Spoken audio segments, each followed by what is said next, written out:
Tapi Kak, gimana cara ngegalinnya? Kasih saya masukan dong. Di kolam renang pribadi Nona Elin. Malam itu, angin sepau-sepau bertiup lembut di halaman belakang rumah Elin yang mewah. Air kolam renang berkilauan diterpa cahaya lampu taman yang redup. Robi duduk di tepi kolam, kakinya terendam air dingin, sementara Elin juga melakukan hal yang sama. "Tapi Kak, gimana cara ngambilnya?" tanya Robi, suaranya terdengar ragu dan agak gemetar. Elin menatapnya malas-malasan. "Kamu tinggal curi uangnya." "Susah amat," jawabnya dengan nada santai, seolah yang ia minta hanyalah hal sepele. Robi menghela napas. "Mencuri? Itu bukan hal yang biasa saya lakukan." "Hah? Iya, uang yang buat bangun rumah itu? Kamu pasti tahu dong, dia punya banyak uang sekarang?" tanyanya memastikan. Robi menyeringai kecil. Iya, tahu sih. Kalau nggak salah, dia punya uang sekoper deh." Robi menatap permukaan air, pikirannya penuh dengan pertentangan. "Tapi nggak gampang, loh, Kak." protesnya pelan. Elin memutar bola matanya, merasa kesal. "Kenapa? Kamu masih belum bisa ya?" Robi menggeleng cepat. "Ya iyalah, Kak. Saya kan belum punya pengalaman kayak gini. Saya bukan copet." Elin tertawa kecil, lalu duduk lebih tegak. "Udah, gini aja deh. Kamu dekati dia, cari tahu koper itu ditaruh di mana. Setelah kamu tahu, kirim alamatnya ke saya." "Gimana?" Robi menelan ludah, suasana hening sesaat. Hanya suara air kolam yang beriak pelan. Boleh. Akhirnya ia menyanggupi, meski hatinya masih berat. Malam semakin larut, rencana licik pun mulai dijalankan. Malam itu, di kamar Dot. Di kamar temannya yang remang-remang, Robi duduk di tepi tempat tidur sambil menatap layar ponselnya. Tangannya sedikit gemetar saat melihat pesan masuk dari Elin. "Aduh, berdosa gue sama Bang Topan. Maafin gue ya, Bang Topan," gumamnya, suaranya nyaris berbisik. Ponselnya bergetar, panggilan masuk dari Elin. "Halo?" Dari seberang sana, terdengar suara Elin. "Iya, halo, Bei. Loh, kok belum tidur?" Robi menghela napas. "Jam segini nggak bisa tidur. Belum ngantuk." "Oh, gimana? Udah lihat foto yang saya kirim?" Udah. Kerja kamu bagus, Bei." Elin terdengar puas. "Ya udah, sekarang kamu share lokation, ya. Biar nanti saya suruh Pak Pri berangkat ke sana." Robi terdiam sesaat. Dalam hati ia menyesali keputusannya, tapi semuanya sudah terlambat. Iya, Kak," katanya pelan sebelum menutup telepon. Di luar jendela, langit malam terlihat kelam. Robi kembali menatap langit-langit kamar, matanya terasa berat, tetapi pikirannya terus berkecamuk. "Maafin Robi, Bang Topan. Robi benar-benar kepepet, butuh banyak uang. Tapi setelah ini selesai, Robi janji bakal ninggalin kerjaan kayak ginian. Robi janji nggak bakal nghianatin Bang Topan lagi." Masih di rumah Dot, tengah malam. Rumah Dot sunyi. Lampu kamar masih menyala redup saat ia tiba-tiba terbangun dengan perut melilit. "Hah, perut kenapa ini? Aduh, makan apaan sih tadi?" gerutunya sambil merangkak ke kamar mandi. Sementara Dot sibuk menahan rasa sakit, suara samar terdengar dari luar rumahnya. Mesin mobil yang dinyalakan, suara pintu tertutup pelan, lalu deru kendaraan yang melaju perlahan. Dot mengerutkan kening. "Lah, suara apaan tuh? Kayak suara mobil? Beneran mobil?" Ia mencoba mengintip dari celah jendela kamar mandi, tapi tidak banyak yang bisa dilihat dalam kegelapan. Keesokan paginya, masih di rumah Dot. Sinar matahari pagi menerobos jendela rumah Bang Topan. Aroma kopi yang baru diseduh memenuhi ruangan. Dot, masih dalam keadaan sedikit mengantuk, duduk di kursi sambil menceritakan kejadian semalam.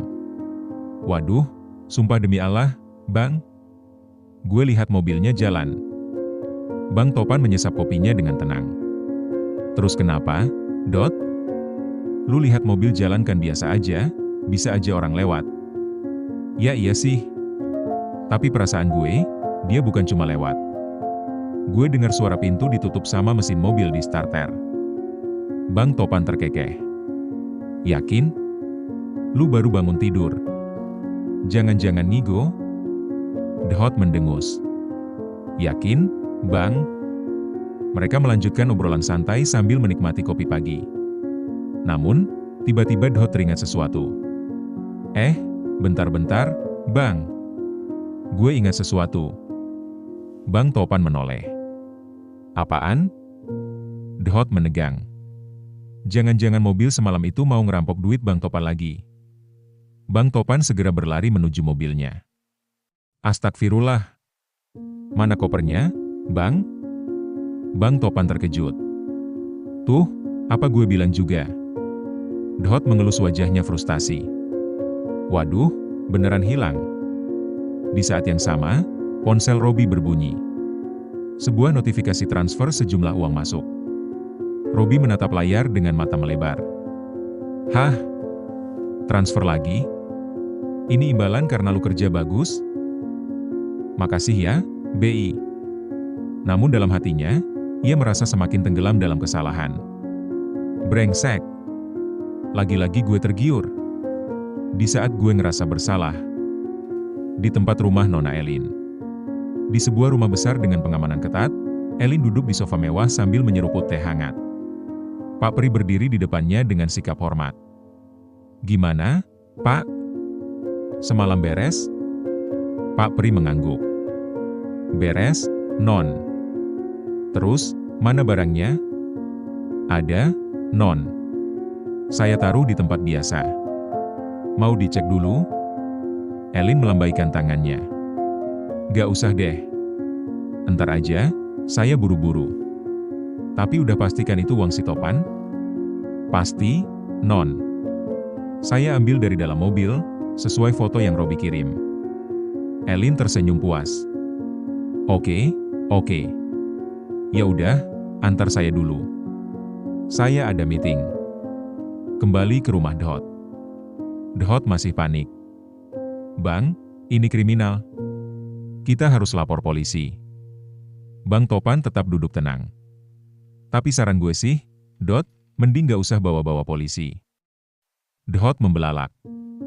Hah? Gimana sih lu? Mau lapor siapa lagi kalau bukan polisi? Bang Topan menyunggingkan senyum kecil.